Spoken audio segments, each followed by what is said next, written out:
Today we're going to look at what happens to the slaves after they are freed in the South and how their lives as freedmen slowly start to look more like what they used to look like under slavery, which is why our lesson is titled Sharecropping, another form of slavery. So imagine that you have grown up your entire life as a slave. Your parents have been slaves, their parents before them have been slaves, parents before them may have been slaves, or maybe they were brought over from Africa, however many generations that puts us back.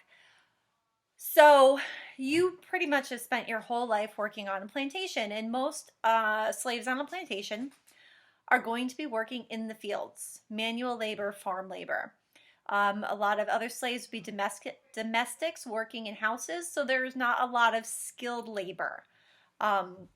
So there are not a lot of special high-paying skills that slaves would have had. That's not to say that some slaves didn't. Some slaves were very skilled and did very intricate and important work. But unfortunately, majority of them were not, and they were also not educated. It was illegal to educate slaves.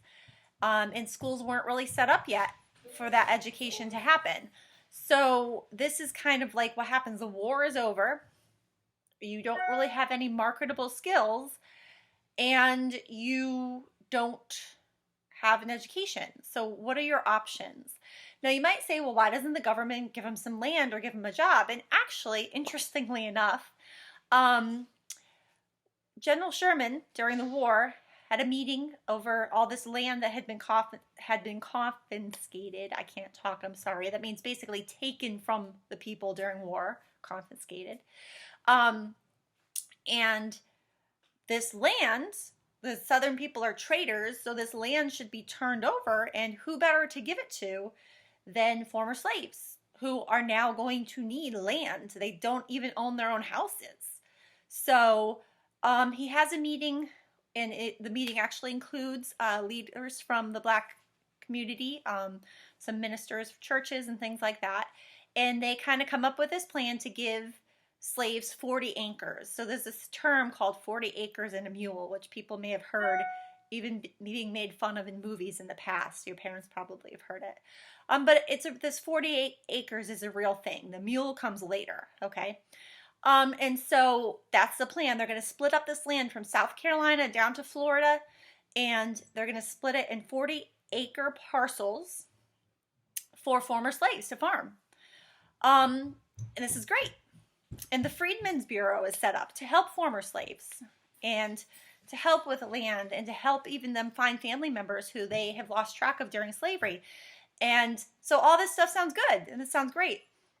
Well, a problem that we've already talked about is after Lincoln is assassinated and Johnson becomes president, he is a Southern sympathizer. He sympathizes with the South. He's from a former slaveholding state.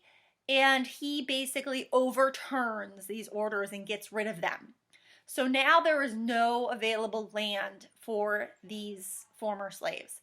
And the Confederates come back and they give them back their land. It's the craziest thing I've ever heard. They fought against the United States for 4 years and they give them back their land.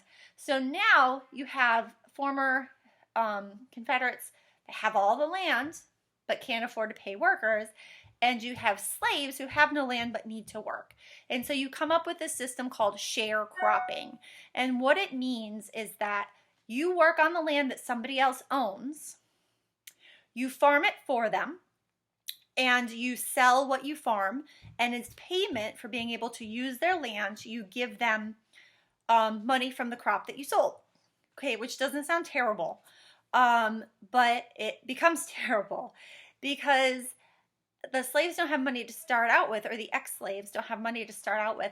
And so basically what ends up happening is the people who own the land kind of have the company store, and they will sell you the seeds that you need. They'll sell you the farm equipment that you need. They'll even sell you food that you need to survive. And oh, you need a house? We can provide you with all that stuff. But you're going to have to pay for it out of the money that you make from selling your crops. And of course, they kind of inflate or raise the prices of what they're selling you. And then when you sell your crops, you're probably going to sell it back to the people who own the land, and then they're going to take it and sell it to other people. And so they get to decide how much they want to pay you for what you were just farming. Well, that doesn't seem right, because why are they going to give you a good price for it? Well, it's just going to cost them more money. So basically what ends up happening is that these sharecroppers make nothing from farming this land, because they end up owing it all back to the people who own the land. And the people who own the land go back to treating them like slaves. They use terror. They terrorize them. They come up with new laws and stuff, which we'll talk about later. The Ku Klux Klan is riding around. We've talked about that.